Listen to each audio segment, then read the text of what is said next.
Buenas tardes, licenciado. Me alegra saludarlos. Pensé que íbamos a estar ya de descanso el día de hoy, pero qué bueno poder avanzar un poco en el programa. Así es que me alegra mucho saludarles hoy.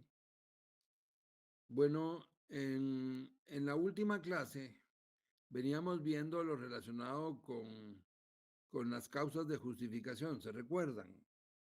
Sí. Veníamos hablando del delito. Y ya ustedes saben qué es el delito, cuál es la definición del delito. Y estamos hablando sobre un elemento del delito que es la antijuridicidad. Dijimos, jóvenes, que la antijuridicidad que es el segundo elemento del delito. Recuérdense, tipicidad, antijuridicidad y culpabilidad, que la antijuridicidad era la contradicción de la conducta para con el ordenamiento jurídico. Que para que una acción sea delito, tiene que ser antijurídica, es decir, contraria al ordenamiento jurídico. Bueno, esa es la antijuridicidad. Pero también dijimos que la antijuridicidad desaparecía cuando aparece una causa de justificación. Entonces, hablamos de varias cosas. Pero lo más importante en el tema que estábamos tratando es que la antijuridicidad desaparece, decimos, cuando aparece una causa de justificación. Que las causas de justificación son las que están planteadas en el artículo 24 del Código Penal. Vean el artículo 24. Artículo 24 del Código Penal. Vean su código. Son causas de justificación: 1, legítima defensa; 2, estado de necesidad; y 3, legítimo ejercicio de un derecho. Entonces, son 3 causas de justificación las que contiene nuestro código. Están en el artículo 24. Esas causas de justificación justifican la realización de una acción típica. Si no, no estuviéramos hablando de causas de justificación. Si no hay una acción típica, no tendríamos que estar hablando de esto. Porque obviamente, si no hay acción típica, no hay delito. Entonces, digamos, las causas de justificación son las que aparecen precisamente, como su nombre lo indica, para justificar la realización de una acción típica. Cuando yo les digo que si no hay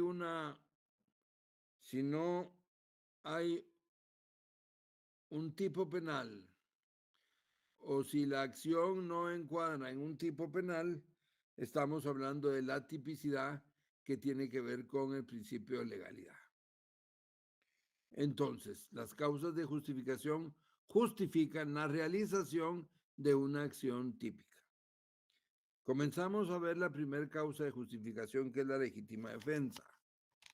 Y dijimos que en la legítima defensa había que tener ciertos requisitos. Había que tener ciertos requisitos. Por ejemplo, una agresión ilegítima. Es necesario que haya una agresión ilegítima. Dijimos que esa agresión tenía que ser actual o inminente. Actualmente, ni antes ni después. Nos detuvimos bastante hablando de eso, citando ejemplos en donde una persona puede actuar en contra de su agresor ya cuando la agresión pasó. Si la agresión ya pasó, ya no hay legítima defensa, porque no es una venganza, sino es una defensa. Y si ya no hay agresión, ya no hay amenaza, entonces ya no se justifica la defensa. Pusimos como ejemplo aquel piloto del vehículo que le quitaron sus pertenencias, sigue en el vehículo al motorista, lo alcanza más adelante, le dispara y recupera sus bienes. Ahí ya no hay legítima defensa. Ahí ya no hay legítima defensa porque la agresión ya había pasado. El único momento en que se acepta que exista la agresión es cuando ocurre en el momento de que la persona se defiende, ni antes ni después. Que esa agresión debe ser ilegítima, dijimos. Y pusimos como ejemplo el caso del policía que con orden de juez va a detener a una persona. Y si lo agrede la persona que debe ser detenida, pues no puede alegar legítima defensa de esa persona porque su detención no era ilegítima. Su detención era legítima. Era legítima. Otro requisito, jóvenes, es que la agresión tiene que ser real y posible. Y posible. Tiene que ser real y debe ser posible. Por lo tanto, si en una discusión dos personas alegan y una le dice al otro, mira, voy a hacer que un rayo te parta en dos, no podría el otro dispararle para defenderse, porque le advirtió que iba a hacer que un rayo lo partiera en dos, porque eso no es posible que descanse en la voluntad de una persona. Entonces, la agresión debe ser ilegítima, debe ser actual o inminente y debe ser cierta o probable o posible de ser realizada. Bueno, si ustedes ven el artículo 24, vean el artículo 24, si me hacen favor. Legítima defensa, dice el artículo 24. Legítima defensa.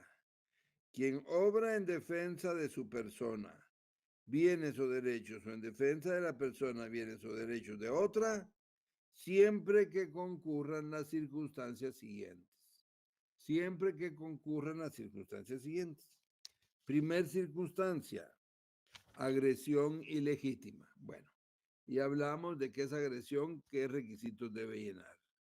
Segundo requisito, necesidad racional del medio empleado. Vean el artículo 24, numeral segundo, la literal B, necesidad racional del medio empleado para impedirla o repelerla.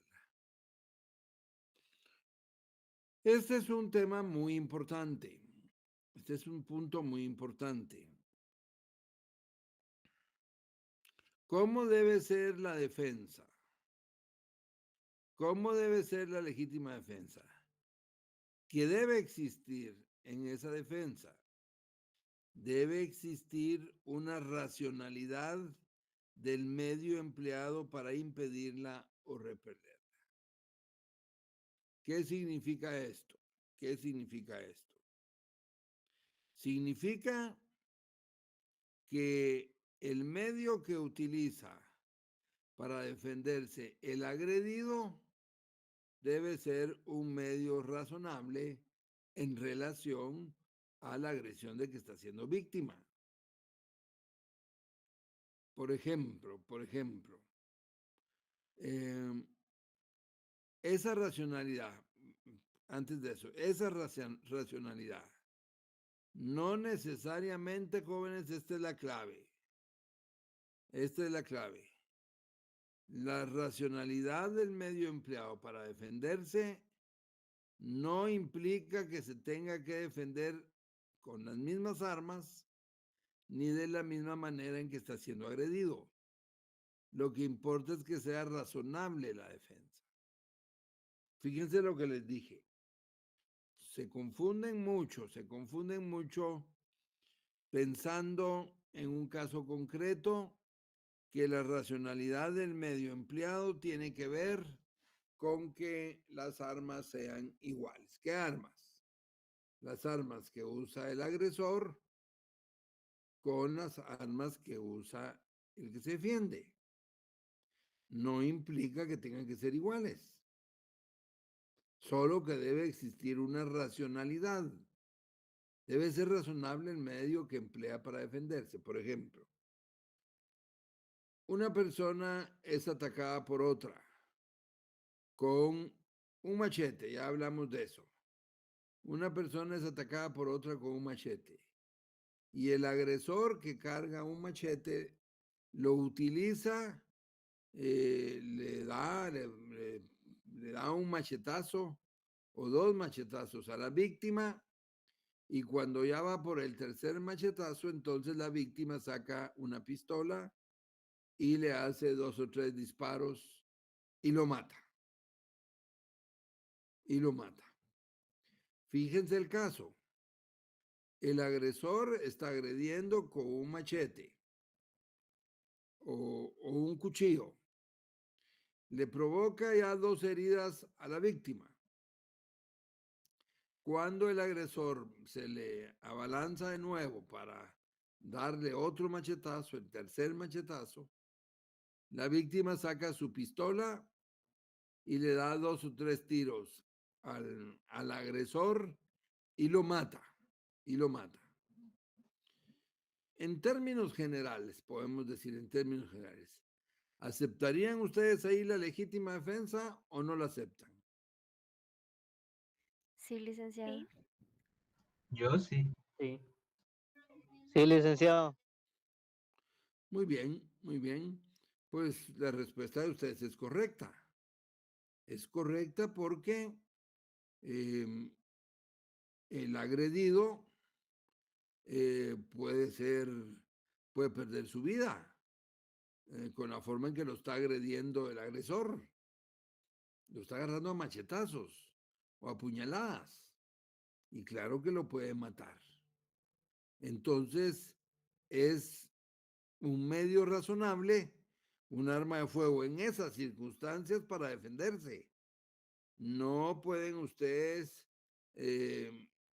exigir que para que haya legítima defensa la víctima vaya a buscar un machete o vaya a buscar un cuchillo, porque ustedes ya saben, se los dije la vez pasada, primero lo matan. Y entonces él se defiende con lo que tiene en la mano. Bueno, ahora veamos otro caso. Una persona en público o en privado, pero pensemos en público. Una persona llega a saludar a otra y le extiende la mano para saludarle. Y el otro lo que hace es escupirle el rostro al que quiso saludar. Uno llega, les repito, llega a saludar a otra persona, le extiende la mano y el otro lo que hace es escupirle el rostro. ¿Hay algún delito en ese caso, jóvenes? ¿Qué piensan ustedes? Que no. ¿Alguien más?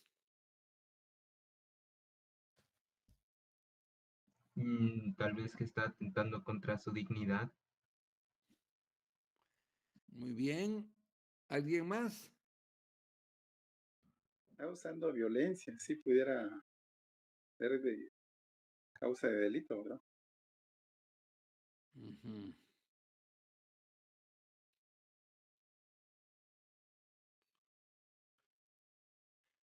Agresión leve, dice un compañero aquí, agresión leve. ¿Alguna otra opinión, jóvenes? ¿Hay delito ahí o no hay delito?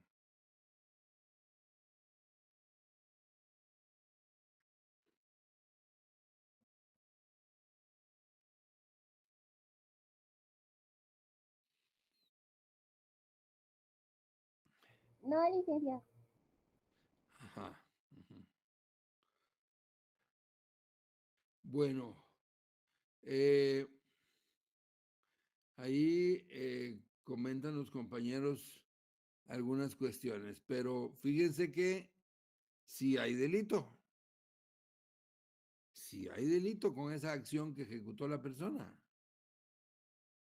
Ya lo decía el compañero Javier, le está afectando en su dignidad, en su honor.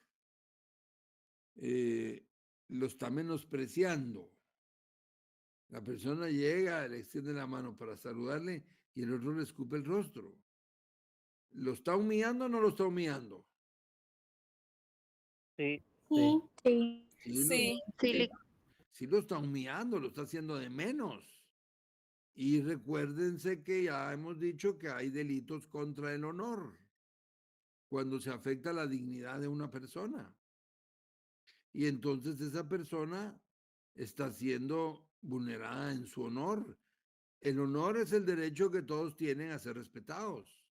Y lo que el otro está haciendo es una falta de respeto a la dignidad de la persona. Ese es un delito de injuria. Pero supongamos entonces que aquel extiende la mano y el otro lo que hace es escupirle el rostro. Efectivamente, el que extendió la mano está siendo víctima de un delito de injuria y él se siente agredido en su dignidad.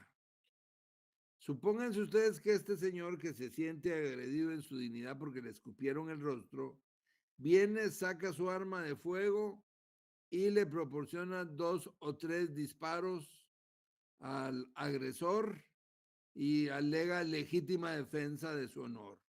Lo mató, dice, en legítima defensa de su honor. ¿Aceptamos esa legítima defensa?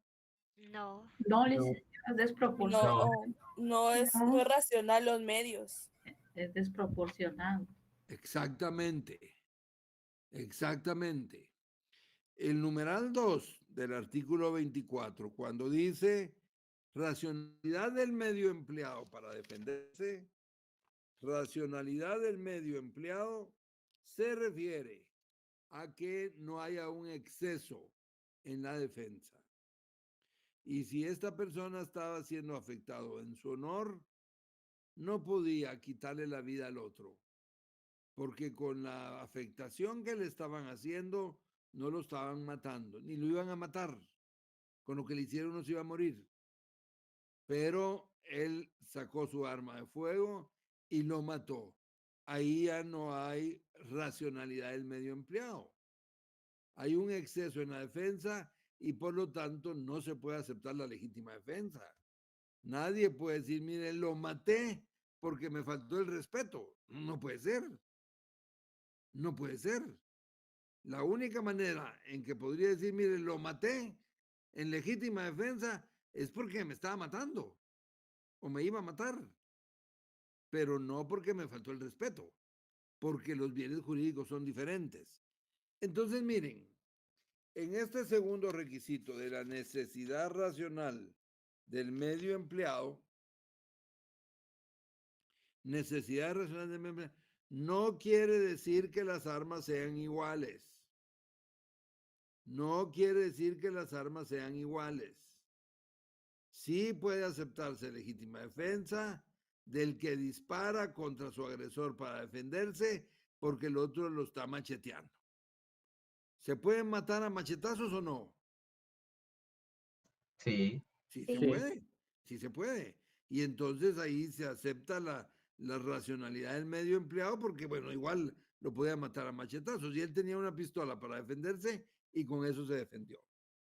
Esa proporcionalidad del medio empleado no quiere decir igualdad de armas, solo quiere decir que sea razonable, que sea proporcional la defensa a la agresión de que está siendo víctima. El caso extremo es el que le faltan el respeto y mata al que le faltó el respeto.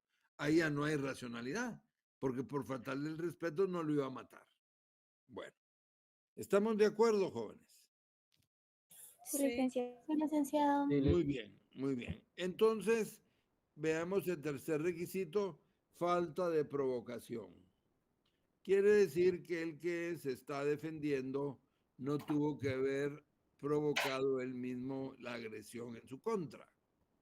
No debe haber habido una agresión primero de él para que el otro lo agrediera y después este volviera a alegar legítima defensa.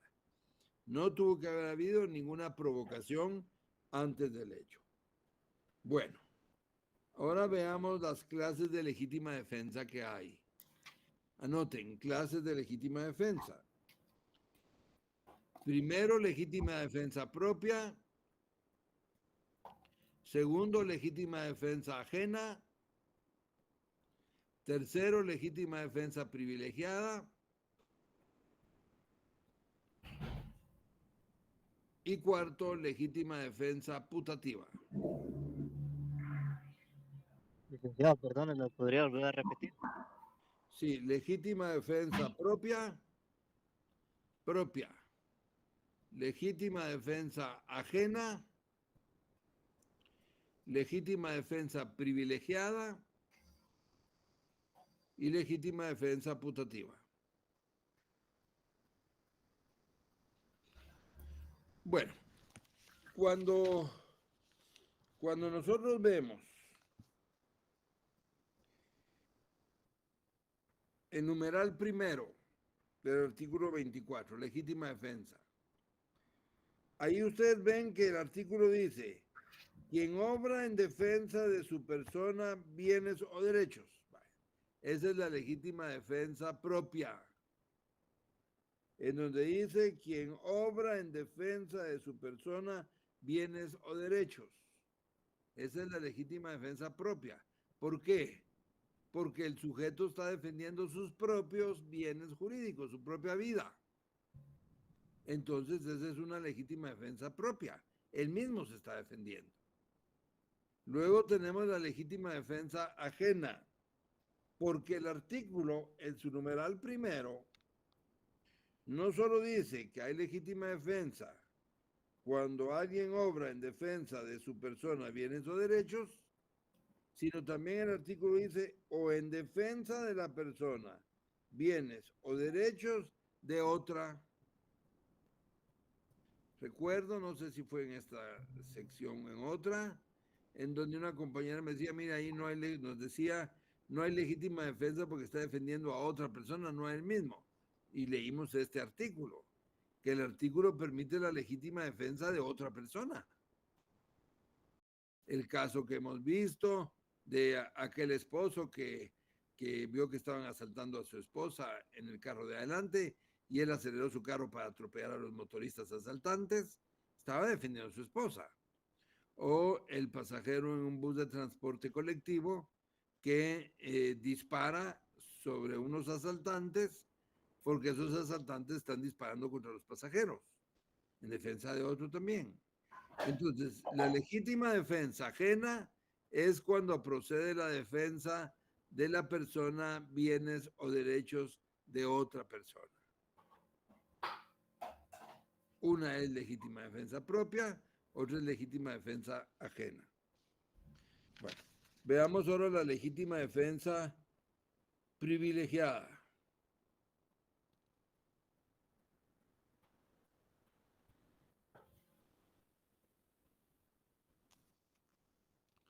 Veamos la legítima defensa privilegiada.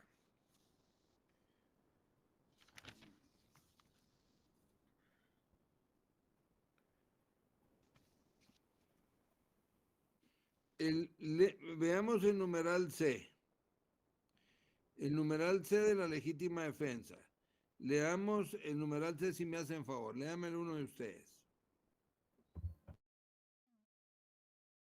Numeral C. Perdón, literal C, literal C. Literal C. Falta de provocación suficiente por parte del defensor. Se entenderá que concurren estas tres circunstancias respecto de aquel que rechaza al que pretenda entrar o haya entrado en morada ajena o en sus dependencias si su actitud denota la inminencia de un peligro para la vida, bienes o derechos de los moradores. El requisito. Muy bien, si me hace favor, ahí está excelente. Ahí está excelente, muchas gracias. Bueno, son tres requisitos para que haya legítima defensa. Ya vieron, A, B y C. Pero en la literal C dice, ¿cuál es el tercer requisito de la literal C?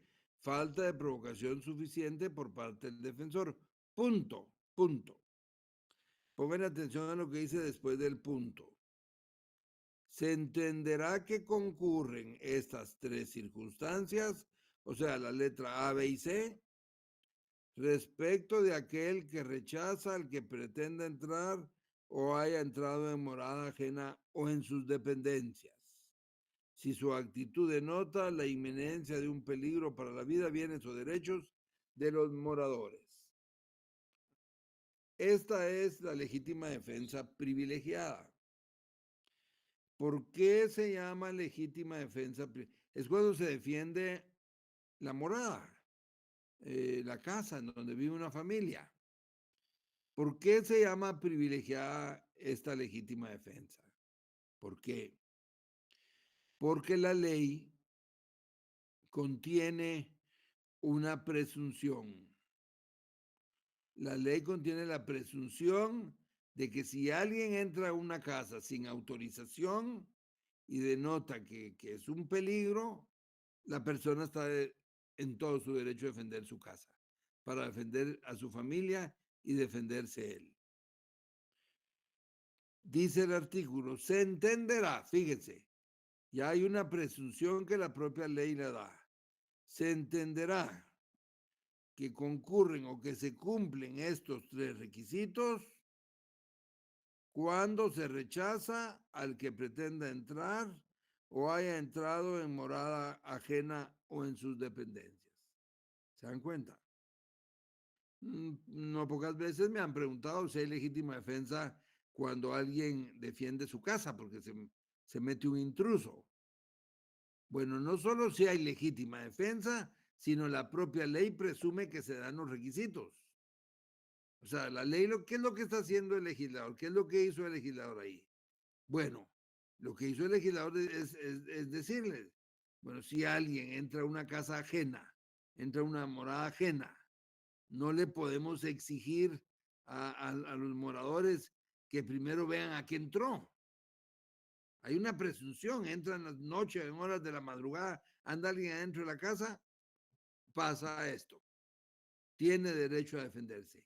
Y la ley presume que se dan esas circunstancias.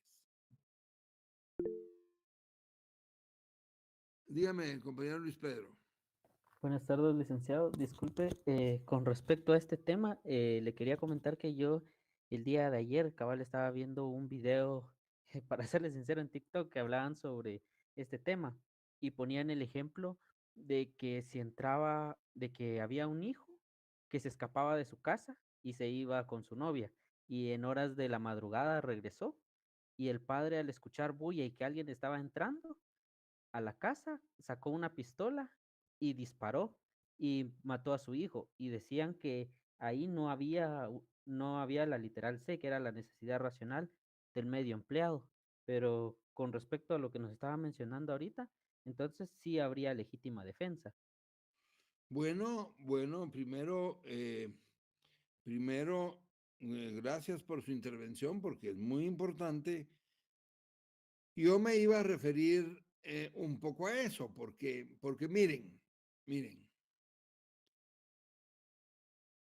leamos otra vez lo que dice la ley. Se entenderá que concurren estas tres circunstancias respecto a aquel que rechaza al que pretenda entrar o haya entrado en morada ajena. Claro, dice, si su actitud denota la inminencia de un peligro para la vida. Claro, dice eso. Pero aquí el artículo lo que hace es darle una presunción al morador para que pueda defenderse. Digamos, yo me iba a referir a lo que dijo el compañero. Por supuesto que pueden pasar tragedias en donde los nervios son los nervios. Y digamos, supónganse ustedes, es complicado porque en familias donde viven no dos ni tres, sino varios familiares, es complicado que alguien pueda entrar de madrugada y el morador, el dueño de la casa, piense que es un ladrón y dispara. Lo que dijo el compañero, exactamente lo que dijo el compañero. El tema es cómo exigirle al dueño de la casa que le diga al supuesto delincuente que por favor encienda la luz para ver quién es. Es un extremo complicado. Es un extremo complicado. Entonces, esto ha de ocurrir lamentablemente muchas veces porque el caso que plantea el compañero es clarísimo. Quiero decirles que si ustedes vieron, hay otra definición de legítima defensa putativa. Y esa definición nos va a aclarar un poco lo que estamos hablando ahorita. Si quieren, tomen nota, legítima defensa putativa. Se da en aquellos casos en donde la agresión solo existe en la mente del que supuestamente se defiende. Fíjense pues, se da la legítima defensa putativa.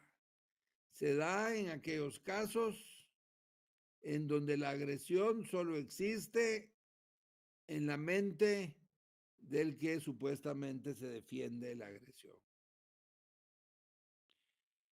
Punto y seguido. En nuestra legislación,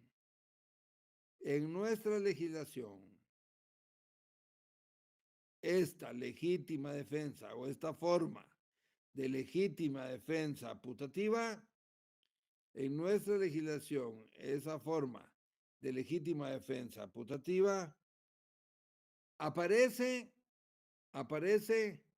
como una causa de inculpabilidad.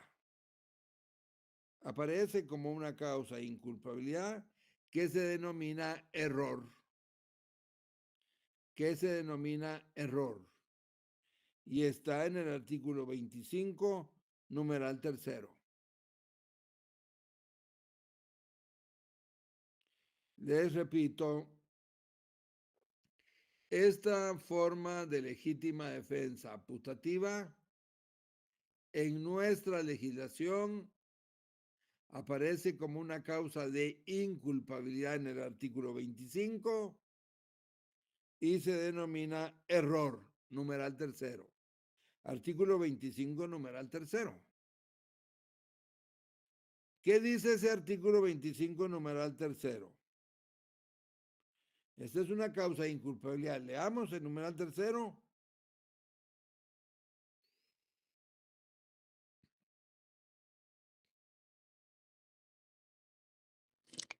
Error. Numeral 3. Ejecutar el hecho en la creencia racional de que existe una agresión ilegítima contra su persona, siempre que la reacción sea en proporción al riesgo supuesto. Muy bien, muchas gracias. Entonces, fíjense lo que dice ese artículo.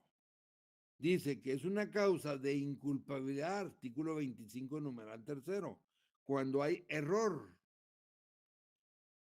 ¿Qué es el error? Según nuestro código. Ejecutar el hecho. O sea, la defensa, pues la defensa. Ejecutar la defensa en la creencia racional de que existe una agresión ilegítima contra su persona, siempre que la reacción sea en proporción al riesgo supuesto. El típico caso que mencionó el compañero. Entonces, podría ser que en un caso concreto, el caso que mencionó el compañero, no encaje dentro de la legítima defensa privilegiada. Es del que está rechazando al que entre en morada ajena. Porque es su morada, porque es su casa la que está defendiendo. Porque él dice que el que entró fue el hijo. Lo que pasa es que se equivocó el papá.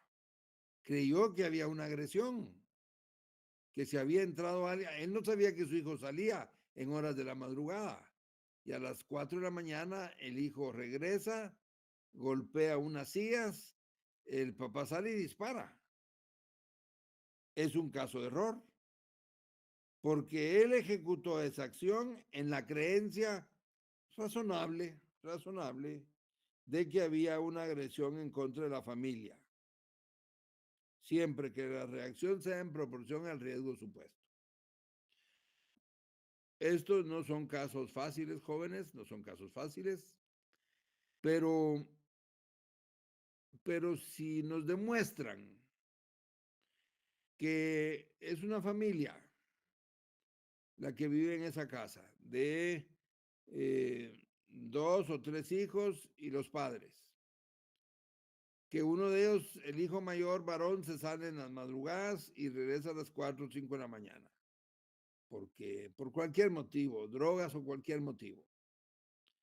El papá en una de esas oye que tropieza, golpea unas sillas, mira que los cuartos de sus hijos están cerrados, con la puerta cerrada, saca su pistola, se pone nervioso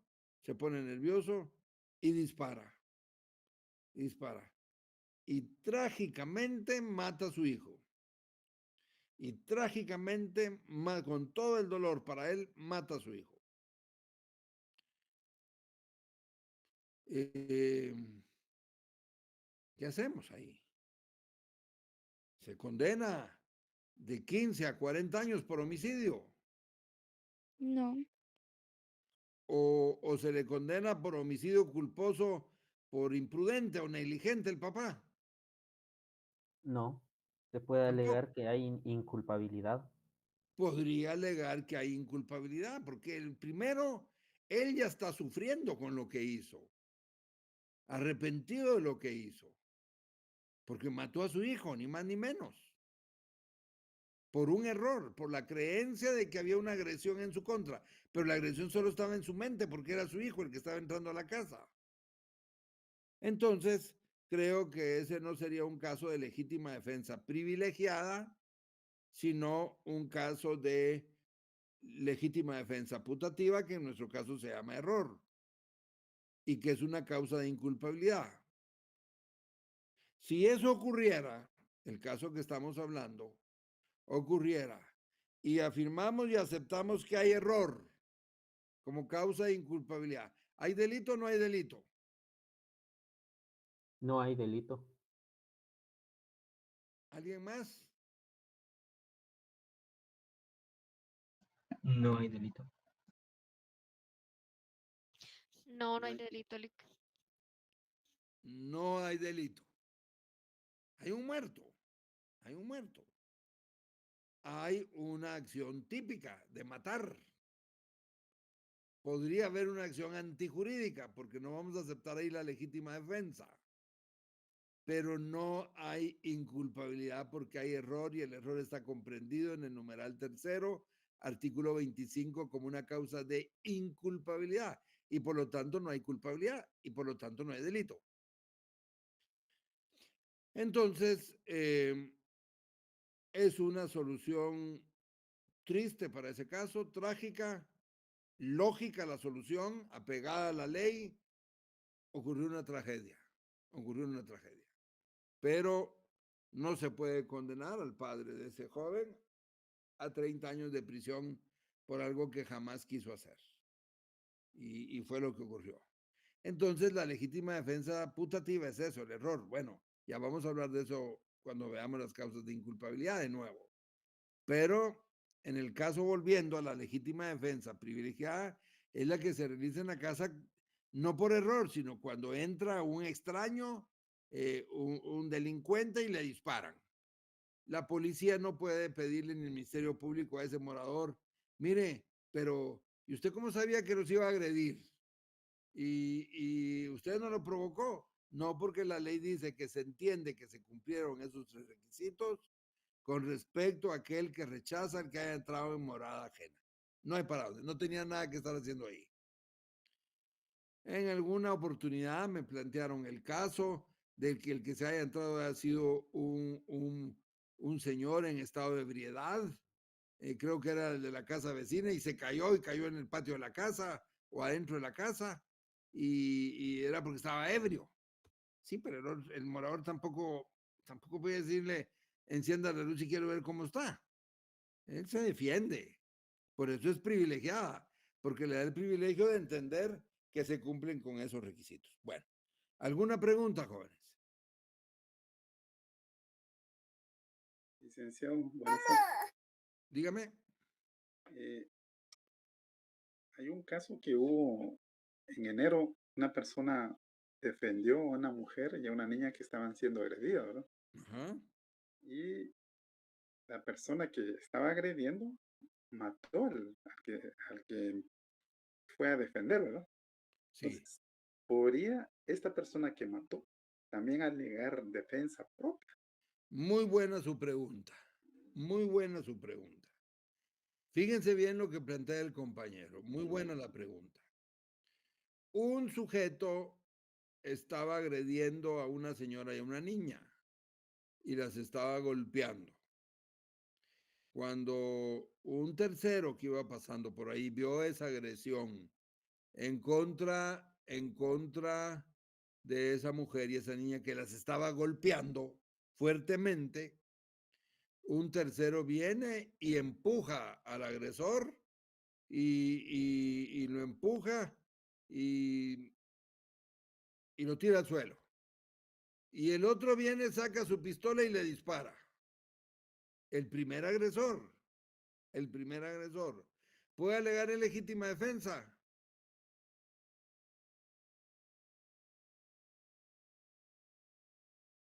Sí. No, porque él actuó primero. No. Sí, Considero que no fue un porque empujón. Ay, perdón, dale. yo siento que sí puede porque él no lo estaba agrediendo al otro señor, sino que a las muchachas. Así, pero ya hablamos de que hay legítima defensa ajena. Y no hablamos que hay legítima defensa ajena, pues.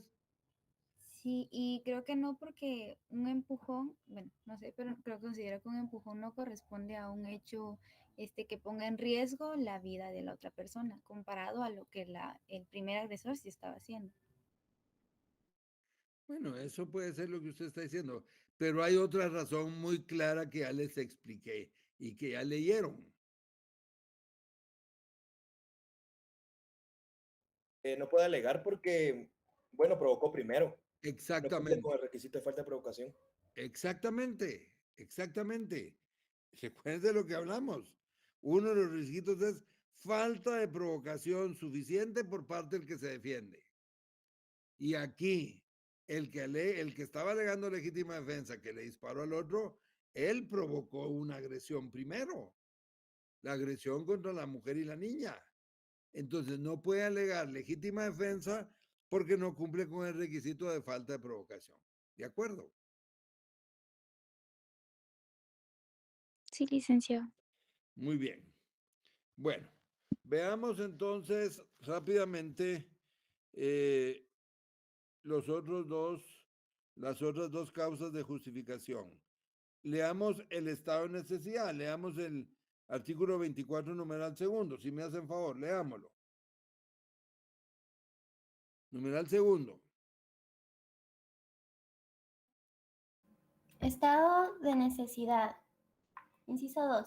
Quien haya cometido un hecho obligado por la necesidad de salvarse o de salvar a otros de un peligro, no causando por él voluntariamente ni evitable de otra manera, siempre que el hecho sea de proporción al peligro. Esta exención se extiende al acusar al dañado en el patrimonio ajeno si concurrieren las condiciones siguientes. A. Realidad del mal que se trate de evitar. B. Que el mal sea mayor que el que se cause para evitarlo. C. Que no haya otro medio practicable y menos perjudicial para impedirlo. No puede alegar estado de necesidad quien tenía el deber legal de afrontar el peligro o sacrificarse. Muy bien, muchas gracias, muy amable. Entonces, la segunda causa de justificación es el estado de necesidad. Podemos anotar que el estado de necesidad es una situación de peligro, que el estado de necesidad es una situación de peligro actual o inminente para bienes jurídicos protegidos. Entonces, el estado de necesidad es una situación de peligro inminente para bienes jurídicos protegidos cuya lesión solo puede ser evitada mediante la lesión de bienes también jurídicamente protegidos pertenecientes a otra persona. Vamos a ver, repitamos. El estado de necesidad es una situación de peligro actual o inminente para bienes jurídicamente protegidos, cuya lesión, la lesión a esos bienes, solo puede ser evitada mediante la lesión de bienes también jurídicamente protegidos pertenecientes a otra persona. Bueno, ¿qué pasa en el estado de necesidad?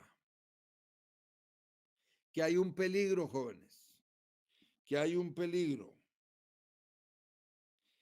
y que para evitar que se ocasione el daño con ese peligro, hay que lesionar otro bien jurídico, para evitar esa lesión al primer bien. O sea, hay un choque de bienes jurídicos. Hay un choque de bienes jurídicos tutelados. Pero para salvar a uno es necesario sacrificar el otro. Es necesario sacrificar el otro. Lean el artículo 137 del Código Penal. 137, leámoslo.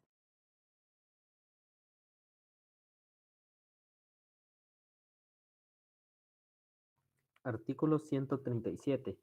Aborto terapéutico. No es punible el aborto practicado por un médico con el consentimiento de la mujer, previo diagnóstico favorable de por lo menos otro médico, si se realizó sin la intención de procurar directamente la muerte del producto de la concepción y con el solo fin de evitar un peligro debidamente establecido para la vida de la madre, después de agotados todos los medios científicos y técnicos. Muy bien, muchas gracias, muchas gracias. El aborto terapéutico, que es el único caso de aborto que permite nuestra legislación y que es el que acabamos de leer en el artículo 137, lo que contiene es un estado de necesidad. Hay un peligro para la vida de la madre. Ya hemos hablado de esto. Hay un peligro para la vida de la madre y la única forma de salvar la vida de la madre es dando muerte al feto, provocando un aborto.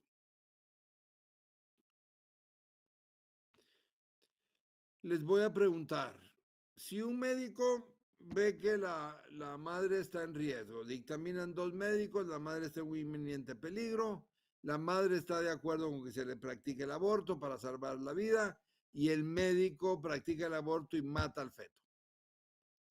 ¿Esa es una acción típica o no? Sí, es típica. Sí, es típica. Sí, es típico. Muy bien. No es atípica porque no todo el tiempo estamos matando bebés. No, pero es que eso no, aborto es un delito. Aborto es un delito, pero ya vieron ustedes cómo la legislación en el artículo 137 permite el aborto terapéutico para salvar la vida de la madre. Pero el médico que para salvar la vida de la madre mata al feto, ¿realiza una acción típica, sí o no? Sí. Sí. Sí. Realiza una acción típica. Ahora, ¿realiza una acción antijurídica o no? No. No. Sí. Sí. Sí, es antijurídica porque la vida es un bien tutelado jurídicamente para la Constitución.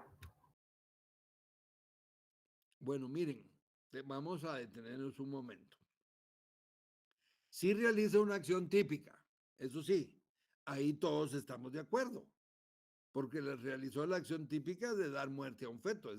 Esa es la acción que está en un tipo penal que se llama aborto. Pero si el artículo 137, pónganse a pensar, si el artículo 137 les dice, no es punible el aborto practicado por un médico con el consentimiento de la madre previo diagnóstico para salvar la vida de la madre.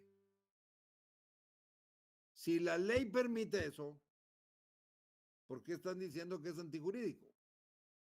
¿Por qué? Claro que la Constitución política garantiza la vida desde la concepción hasta la muerte, estamos de acuerdo.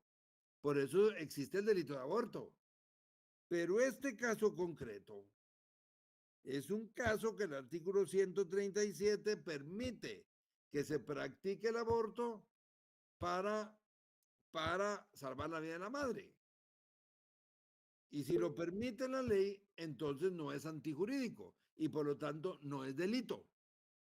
¿Y por qué no es antijurídico? Porque la ley lo permite. ¿Y en qué descansa ese artículo 137? En el estado de necesidad. ¿Qué dice? Que ya leyeron. Quien haya cometido un hecho obligado por la necesidad de salvarse o de salvar a otros de un peligro no causado por él voluntariamente, ni evitable de otra manera. No había otra manera de salvar la vida de la madre que matando al feto. Entonces ese aborto terapéutico descansa un estado de necesidad. Imagínense ustedes que alguien va al zoológico. La Aurora va al zoológico. Se sale una fiera y todos empiezan a huir. Y la fiera se sale del zoológico y va por una calle de la vecindad, de alguna de las calles vecinas. Y va alguien huyendo y mira una casa con la puerta media abierta y se mete y cierra la puerta, pero él se metió. ¿Hay allanamiento de morada o no hay allanamiento de morada? Sí, sí hay. Y entonces, pero díganme una cosa, ¿y ustedes qué le van a pedir? ¿Que mejor se enfrente al tigre o no? Él está huyendo. En estado de necesidad. Estado de necesidad. Estado de necesidad, está huyendo de un peligro para salvar su vida. Pero lo que ustedes tienen que comprender, jóvenes, es que cuando hablamos del estado de necesidad, siempre se va a lesionar algún bien jurídico, siempre va a aparecer la relación de una acción típica. Lo que pasa es que ustedes están pensando que la madre, el médico que mata al feto, pues sí comete un delito porque mató al feto, no porque tienen que pensar que hay estado de necesidad, porque fue para salvar un bien de mayor valor, la vida de la madre. En este caso que les puse, del que va huyendo de la fiera, se mete a una casa, ustedes están pensando, allá no la morada. Sí, pero es que lo hizo para salvar su vida porque ya lo iba a alcanzar una fiera. En eso consiste el estado de necesidad. Fíjense, ese es otro caso que les voy a poner.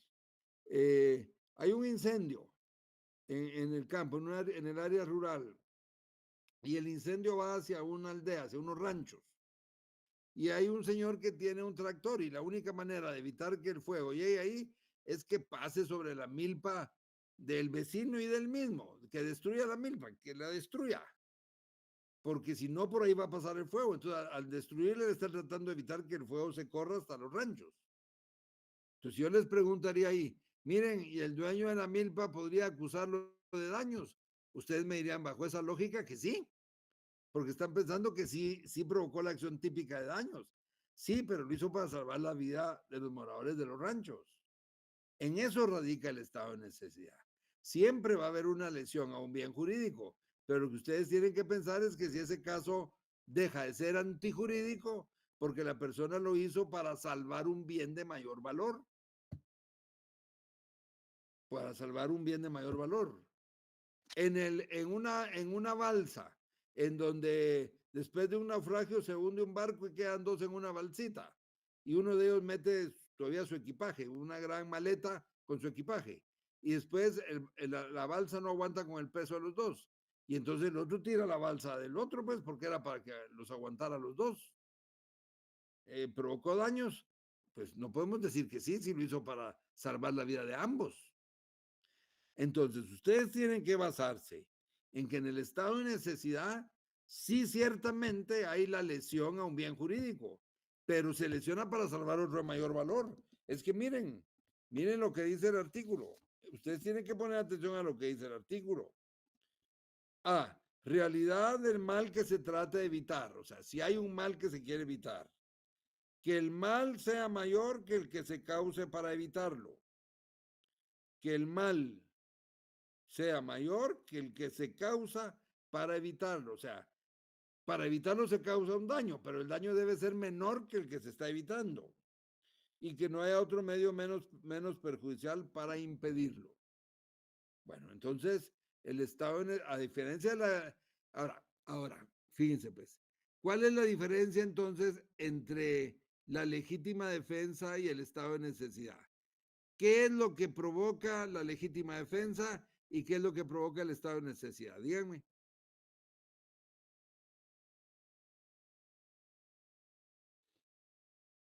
¿Qué es lo que provoca la legítima defensa? Lo que el compañero Guillermo está escribiendo. ¿Qué es lo que provoca la legítima defensa? Una agresión ilegítima. Lo que le da vida a la legítima defensa es la existencia de una agresión ilegítima. ¿Y qué es lo que le da vida al estado de necesidad? Peligro. La existencia de un peligro. No es agresión ilegítima, porque claro que una agresión ilegítima también es un peligro, pues ni modo. Pero si es una agresión ilegítima, la causa de justificación que se usa ahí es legítima defensa. Y si es un peligro causado naturalmente por cualquier circunstancia, si es un peligro, lo que justifica es el estado de necesidad. ¿Estamos de acuerdo, jóvenes, o tienen alguna pregunta? Todo claro, licenciado. Todo bien, licenciado. Todo bien, licenciado. Todo bien, Perdón, licenciado. licenciado, una pregunta. Dígame. En el caso de este estado de necesidad, en algún momento, a veces las autoridades, llámese la Policía Nacional Civil, actúa deteniendo a veces a la persona que está actuando en ese estado de necesidad, ¿verdad? Mientras tanto, no, mientras se averigua o a veces actúan de esa manera, ¿verdad? Pero ¿qué dice usted? Sería bueno, digamos, en el caso del médico, pues él puede justificar inmediatamente con sus dictámenes. Pero pensemos en cualquier otro caso. Miren, al igual que dijimos en la legítima defensa, se tiene que comprobar todo. Oye, se tiene que comprobar. Entonces, no es incorrecta una detención que pueda hacer la policía. Habría que ver qué caso es, pero no es incorrecta una detención de la policía cuando, digamos, hay un estado de necesidad porque la persona debe explicarle al juez por qué hizo lo que hizo, ¿verdad? ¿Por qué hizo lo que hizo? Recuérdense que siempre hay lesiones a bienes jurídicos. En las causas de justificación siempre van a haber realización de acciones típicas, ¿verdad? Para, exactamente, cuando hay estado de necesidad, no existe acción antijurídica, solo típica, así es. Entonces, hay casos en donde se puede aceptar que la policía detenga a las personas. No en todos los casos, oye, especialmente en la legítima defensa, sí, porque posiblemente hay un muerto y la persona alega legítima defensa. En los casos de estado de necesidad habría que ver qué caso se trata, oye. Pero, por ejemplo, en ese que se mete a la morada, podría ser mientras se demuestra que efectivamente había habido un problema en el zoológico y se liberó una fiera. Pero hay otros casos en que no se justificaría. Por ejemplo, veamos, si usted me permite, el legítimo ejercicio de un derecho. Ahí le voy a explicar ahorita. Leamos el numeral tercero. Legítimo ejercicio de un derecho. Leámoslo. Esa es la tercera causa de justificación. Primero es legítima defensa, segundo estado de necesidad y tercero legítimo ejercicio de un derecho. Leámoslo. Legítimo ejercicio de un derecho. Quien ejecuta un acto ordenado o permitido por la ley en ejercicio legítimo del cargo público que desempeña, de la profesión a que se dedica, de la autoridad que ejerce o de la ayuda que preste a la justicia. Muy bien, muchas gracias, compañero. Bueno, por ejemplo, en un arrendamiento, alguien no paga la renta y después de 5 años de que no pagó la renta y 5 años de juicio para que lo desalojen, un juez ordena el desalojo. Llega la persona, el ministro ejecutor del juzgado con la policía, se mete a la casa y saca todas las cosas a la calle. ¿Podrían ustedes procesar a ese funcionario que se metió a la casa y sacó las cosas a la calle por allanamiento de morada? No, porque es por orden judicial. No. Pero realizó una acción típica de meterse a la casa sin autorización del propietario. Sí. Y entonces, ¿por qué no es delito? Porque pues por el reclamo de un derecho. Porque lo realizó en legítimo ejercicio de un derecho. Exactamente. Ustedes tienen que basarse en la ley, jóvenes, en un artículo siempre. Digamos, si me dicen, ¿por qué es jurídicamente posible? Sí, porque actúa en legítimo ejercicio de un derecho, artículo 24, numeral 3. Tienen que basarse en la ley. El artículo 24, numeral 3 dice, quien ejecuta un acto ordenado o permitido por la ley en el ejercicio legítimo del cargo público que desempeña. Por eso se metió a la casa y sacó las cosas a la calle, porque ya había habido un juicio. Entonces no hay delito. Ahí no se justificaría que la policía llegue y detenga al funcionario judicial mientras él prueba que si había una orden de juez, no porque él lleva una orden en sus manos. En ese caso no se justificaría que la policía lo detenga, pues para que lo pruebe, si lleva la orden en sus manos.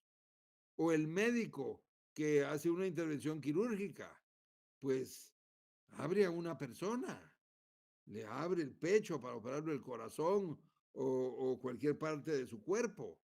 Y mientras tanto usa un bisturí. Y claro que lo está lesionando, pues su cuerpo lo está lesionando. Sí, pero es para salvarle la vida. Entonces, aunque está realizando una acción típica, está en el legítimo ejercicio de un derecho. Porque dice, quien ejecuta un acto ordenado o permitido por la ley, en ejercicio legítimo del cargo público que desempeña, es el caso del ministro ejecutor que saca todas las cosas a la calle, o de la profesión a la que se dedica el médico que interviene a una persona. ¿Verdad? Y además se le muere. Pero no lo hizo con intención de matar, ni hubo mala práctica médica. Porque si hay mala práctica médica, entonces ya es otro caso. Pero él lo hizo para salvarlo y los pacientes a veces se salvan y desafortunadamente así es la vida, a veces no.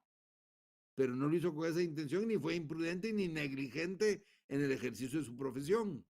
Estaba en el legítimo ejercicio de un derecho. ¿Se dan cuenta, jóvenes? Entonces, en las 3 causas de justificación, la legítima defensa, el estado de necesidad, el legítimo ejercicio de un derecho, siempre se realiza una acción típica, siempre. Es que si no, no tenemos nada que estar hablando. Si no hay una acción típica, ¿para qué vamos a hablar de causas de justificación si no hay nada que justificar? Las causas de justificación justifican la realización de una acción típica. Cuando aparece una causa de justificación de cualquiera de estas 3, ¿hay delito o no hay delito? No hay delito. No hay delito. No hay delito. No hay delito. No hay delito. No hay delito. Aunque haya una acción típica, no hay delito porque la conducta no es antijurídica, porque está basada en una causa de justificación. ¿De acuerdo? Entonces, jóvenes, esto es a grandes rasgos lo que tiene que ver con la antijuridicidad y lo que hace que desaparezca la antijuridicidad, que son las causas de justificación, y por lo tanto habríamos visto ya la tipicidad, la antijuridicidad, y nos queda para después de Semana Santa hablar de qué otro elemento del delito, jóvenes. La culpabilidad. La culpabilidad. La culpabilidad, exactamente. Exactamente. Bueno, ¿alguna pregunta? Todo claro, licenciado. Bueno, Todo muy bien, bien, muy bien. Entonces, nos quedaríamos hasta ahí. Me alegra mucho saludarles y que tengan un buen descanso y que disfruten con sus familias. ¿Oyen? Gusto de saludarles, jóvenes. Gracias, Hasta luego. licenciado. Gracias, licenciado. Buenas Buenas tardes. Gracias, licenciado. Feliz tarde. Igualmente.